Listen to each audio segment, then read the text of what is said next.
The world never plays fair. No matter how honest you are, someone will betray you. No matter how skilled you become, someone less qualified will take your spot. That's reality. But those who understand this reality survive. And those who survive rule. This is a power you can't see, but everyone feels it. This is dark intelligence. Dark intelligence is born when people get betrayed, humiliated, and defeated. Others break down, but you build strength from that pain. It's the kind of intelligence that listens, watches, stays quiet, and strikes at the perfect moment. While others argue, you gather information. While they get angry, you calculate. While they drown in emotions, you plan for the future. Most people play checkers. You're about to learn how to play chess. But before we dive deep, let me be crystal clear. This knowledge is for protection, not destruction. Use it to defend yourself, not to hurt innocent people. The goal is to understand the game, not to become the villain. Today, you'll discover the 8 psychological traits that separate survivors from victims, leaders from followers, and winners from losers. Now, I want you to drop this affirmation in the comments. I choose to be strategically intelligent, not emotionally reactive. Now, let's unlock the secrets that powerful people don't want you to know. Number 1. Calculated opacity. You're never completely clear about your intentions. You show only what's necessary. When people know half the story, they fill in the blanks with their imagination. And that imagination controls them. Machiavelli once said, "Everyone sees what you appear to be. Few experience what you really are." Think about the most intriguing people you know. They never tell you everything. They leave gaps in their stories. They answer questions with questions. They smile when you expect them to explain. This isn't about lying. This is about strategic communication. Here's what happens in most conversations.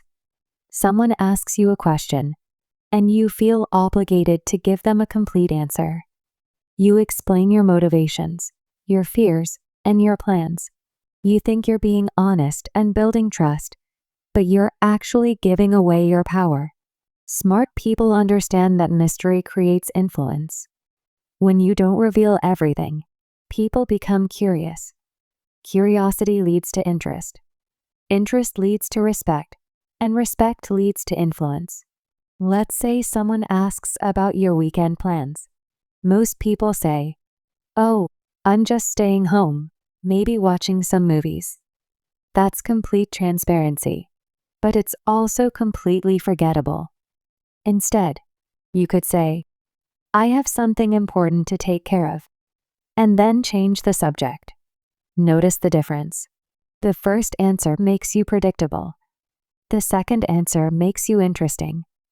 This doesn't mean being rude or secretive about everything.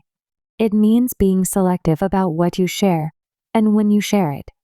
The most successful people in any field master this principle. They reveal just enough to keep people engaged, but never enough to lose their advantage. Your information is your currency. Don't spend it all at once. When you practice calculated opacity, people start paying more attention to what you say because they know you don't say everything. Your words carry more weight because they're rare.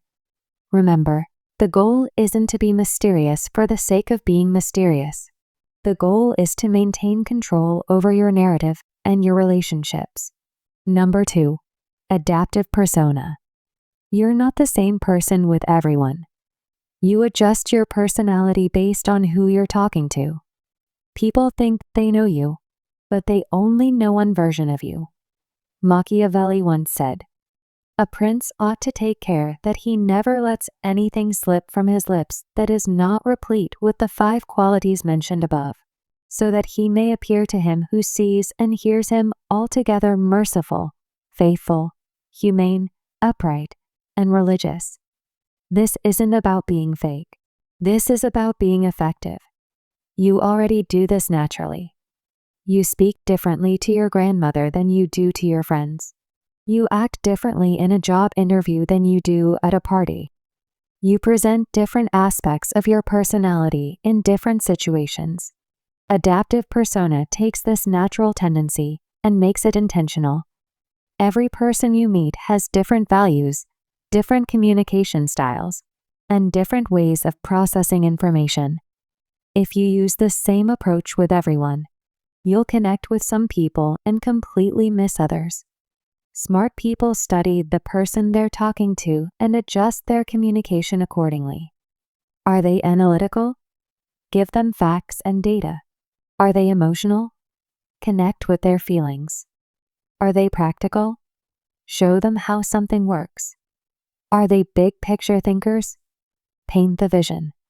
This isn't manipulation. This is communication intelligence. Think about water. Water takes the shape of whatever container it's in, but it never loses its essential properties. It's still water whether it's in a cup, a bottle, or a lake. Your adaptive persona works the same way. You adjust your presentation to fit the situation, but you never lose your core values and principles. The mistake most people make is thinking they need to be authentic in the same way with everyone. But authenticity doesn't mean being identical in every situation.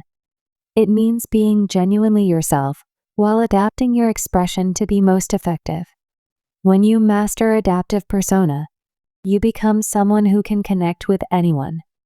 People feel understood when they're with you because you're speaking their language. This skill becomes incredibly powerful in negotiations, leadership situations, and building relationships. You're not trying to force people to understand you. You're making it easy for them to connect with you. But here's the warning. Never adapt so much that you lose yourself. Your values, your integrity, and your core principles should never change. Only your presentation should adapt. The strongest people are like diamonds. They have many facets, but there's still one solid stone. Number 3. The principle of detachment. You're not a slave to any relationship, emotion, or opinion. What you're not afraid to lose can't control you. What can't bind you can't manipulate you either. Machiavelli once said, "Since love and fear can hardly exist together, if we must choose between them, it is far safer to be feared than loved." Detachment is probably the most misunderstood concept in dark intelligence. People think it means being cold or uncaring. It doesn't. It means being free. Most people are controlled by their attachments. They're afraid to lose their job, so they accept bad treatment. They're afraid to lose a relationship, so they compromise their values. They're afraid to lose approval, so they say what people want to hear instead of what needs to be said. Fear of loss makes you weak. Freedom from that fear makes you powerful. This doesn't mean you shouldn't care about anything. It means you shouldn't be desperate about anything. Imagine this. 2 people are negotiating a business deal. Person A really needs this deal to work out. They're counting on it. They've already made plans based on it happening. Person B would like the deal to work out, but they have other options. They're willing to walk away if the terms aren't right. Who do you think has more power in that negotiation?